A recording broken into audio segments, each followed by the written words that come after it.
I love the thrill of catching them. I just love, it's just a great industry. It's a great lifestyle. You're on the water and and they're great to eat too,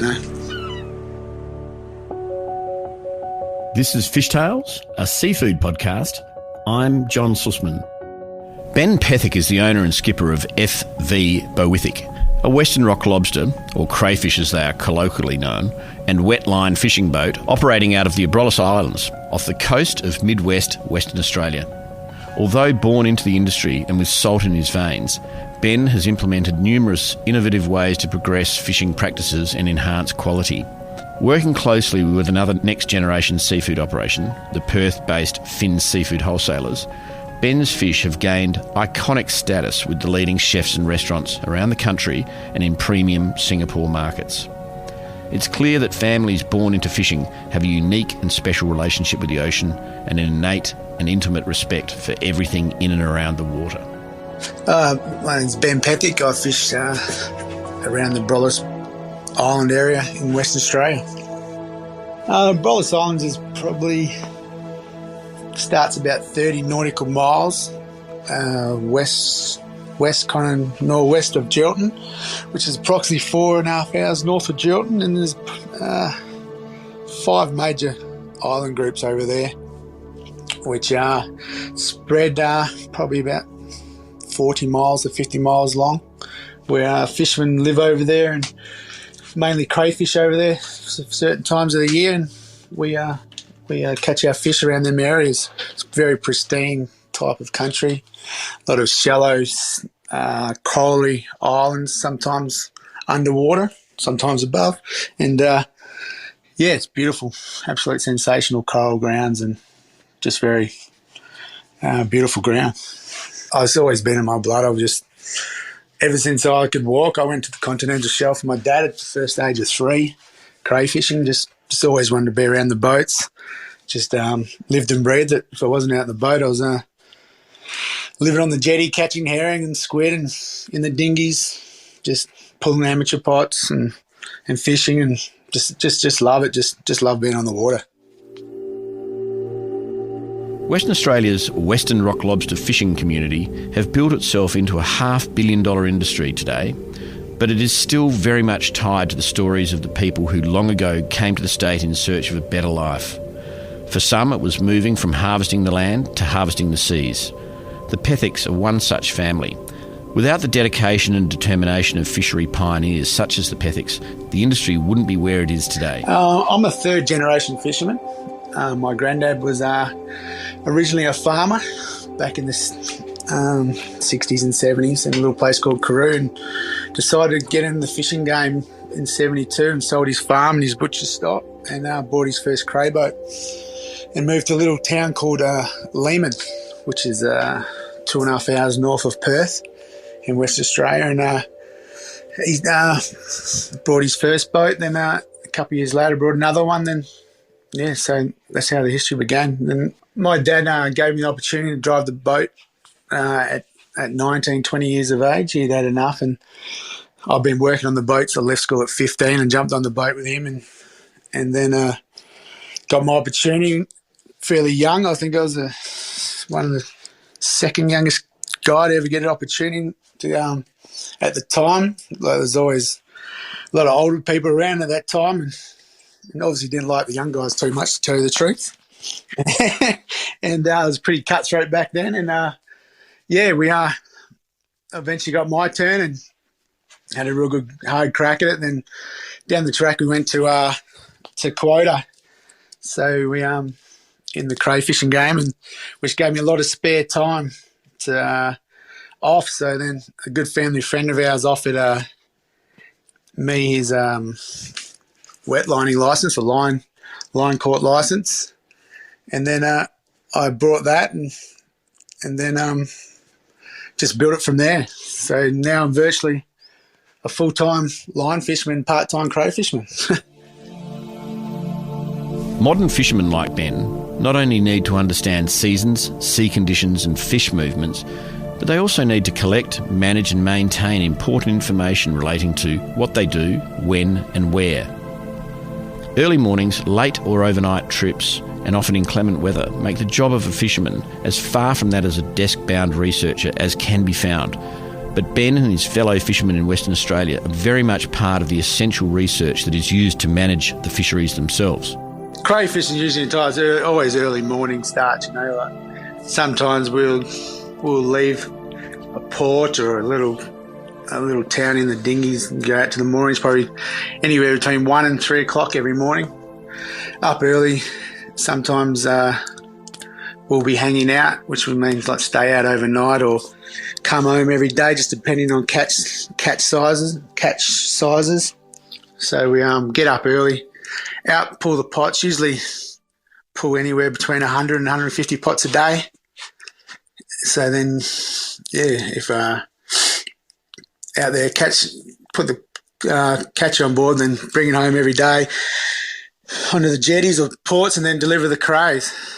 With the crayfishing, we have it's really very tight industry where before every day you leave, you have to have an app or make a phone call to the fisheries. So this is called Fish Eye, and you make a call before you leave. You go out, you pull your gear, record your catch, and before you even come into port, you have to record how much you got on board, how many kilos. And then when you get in after delivering the product, you then once again have to another email or phone call and record to the very kilo of how much you delivered every day, so they can keep a control on how much kilos is coming out of the water at every day of the season. It comes down, how much tonnage a year you're allowed to catch to your entitlement, how much you own or lease as well. So before start of every season where you stand, and you usually try to plan out best you can where you think you're going to maximise your product's price around the year, like a Chinese New Year or the lucky days in May when the crayfish prices are usually good, considering, except this year. And it's where you stand. It's said that the first 5 minutes after a fish is removed from the water will determine how it eats. Ikejima is a Japanese fish preparation method that paralyses fish and drains them of blood. When done correctly, it not only preserves the fish's flavour and texture, but also allows the flesh to develop an umami dimension as it ages. Despite its Japanese origins, more and more fishermen around the world have been taking on the technique and using it to maximise the quality of their catch. For Ben, deploying this process has become a catalyst to the development of his award-winning fish quality. We all line caught fish, so as soon as we get the fish on the boat, we land all the product straight onto foam mattresses to prevent any bruising at all. And then we straight away we double ikejime the fish, which is brain spike to the head and the tail of the fish, and then the gill snip, and then to get the blood rushing out while the heart's still pumping, to get all the blood out of the system.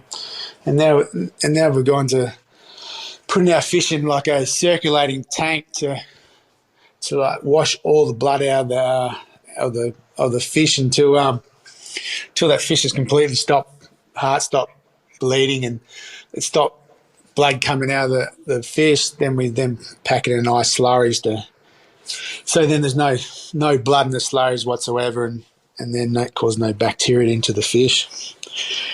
And then we cart all our own fish. After we get in, we load all our fish into the trailers and then deliver our fish ourselves. Myself or my dad would drive them down from Geraldton, which is about a 4.5 hour drive, and to the boys at Finn's, and that way they're not sitting around on truck bays and 2 or 3 days to get to the factory. So we try to get there with only 3 or 4 days old to make sure we get the primo time out of the fish for people can use our product.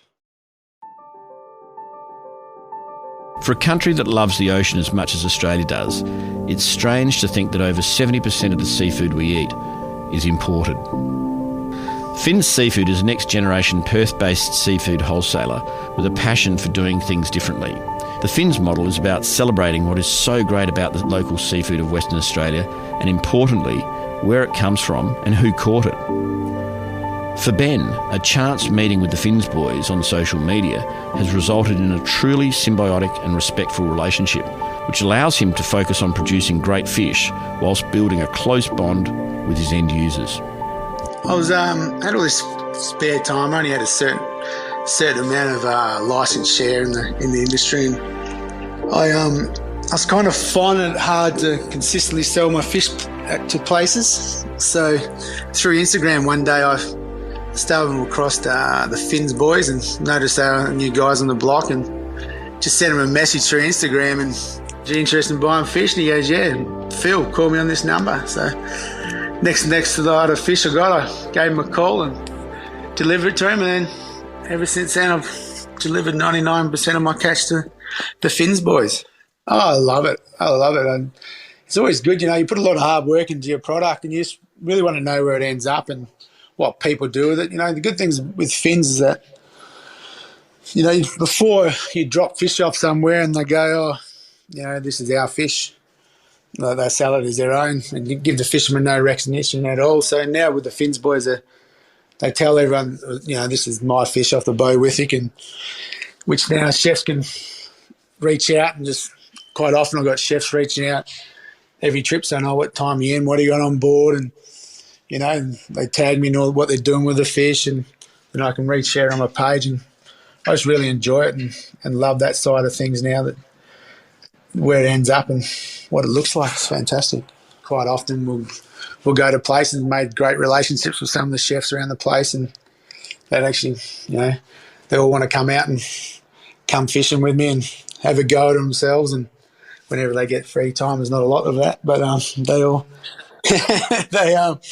it's great. Love going there and seeing what they've done with it and how it tastes, and just even getting out the back in the kitchen and seeing how they've prepped it all and from start to finish. And I even go sometimes with the boys that I've dropped it off before with them as well, just to meet the guys using my product.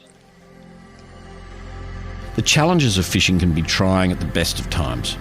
With the advent of the COVID pandemic and the closure of the China market for lobster, Ben's business was thrown into a completely new phase. The relationship with Finns allowed him to transition a focus on the premium retail and food sectors domestically in Australia. The history of his family in the lobster business allowed him to weather the storm of this transition. Oh, it's definitely been pretty stressful. Your total catch has been, we don't catch as much as we did because we've gone to an 18-month season the past 2 seasons to kind of stretch out the quota to try to, we looked at it a way as to stretch it out so they could find more markets to be able to sell the product, so we weren't selling at a too low a price to really keep everyone afloat, because at times, especially last year, the beach price got down to like $16, $17 a kilo, which is really, really break even, or not even break even for the fishermen. It's pretty scary times. The seafood industry has been going through massive change over the past 20 years since Ben started commercial fishing. The implementation of quotas and fishing restrictions has hugely been beneficial to the seafood stocks, but the physical demands and uncertainty of return has been a deterrent for many to enter the industry. Although already in his 40s, Ben is one of the youngest professional fishermen in Western Australia, and with few young entrants joining him, the future is somewhat uncertain. It's really becoming a dying breed, I guess. I'm 40 in a couple of days. I'm probably the third youngest in the industry at the moment, I think. So there's not many young people coming through in the wet lining. And then in the crayfishing, since quotas come in, I think it's gone down by 2/3 the amount of boats in the industry. So it's definitely a shrinking industry, but still a good one. The stocks are slowly recovering, but we are going through a bit of transition this side of Australia at the moment, where we're talking about even putting the line caught on a quota system as well, which is going to protect the industry more and hopefully prolong it for a long time. So we don't overfish it and look after it as best as we can, because without leaving fish in the water to breed and reproduce, we're going nowhere. But if there is a bright light in the industry, it is fishermen like Ben Pethick, enthusiastic, committed and responsive to the needs of a changing industry. With strong values and a true love of his job, Ben is an inspiration to anyone who loves the environment, the ocean and seafood. I love the thrill of catching them. It's just a great industry. It's a great lifestyle. You're on the water and it's really, especially our setup's a really family-oriented business. So I work on there and drive the boat. My he's 63, 64. He's still coming out. My cousin works on there. My son's on there at times. So when he's not at school. So just great to be able to fish that way and just choose your times when you're on a fish, and if you need family time you can, and it's just and they're great to eat too, you know. If it's crayfishing or it's catching fish, just really enjoy the hunt of catching them, because as you know, Johnny, sometimes you can go out there and catch plenty and look like a superstar, and next day you catch 100 kilos for the day, which is not even covering costs. So, but I really enjoy that hunt of trying to work out where they are and what they're doing. And then just on the other hand, I just love being on the water and getting out there and on the water away from everything, and it's just a sense of freedom out there. You just feel so relaxed, especially on the nice days. Not bad ones aren't that good, but on the nice days, it's a great feeling just being out in the middle of nowhere, and next minute a whale will pop up or dolphins will pop up, and other day if some fish popped up next to us. Just great seeing all that nature has to offer when a lot of people don't see.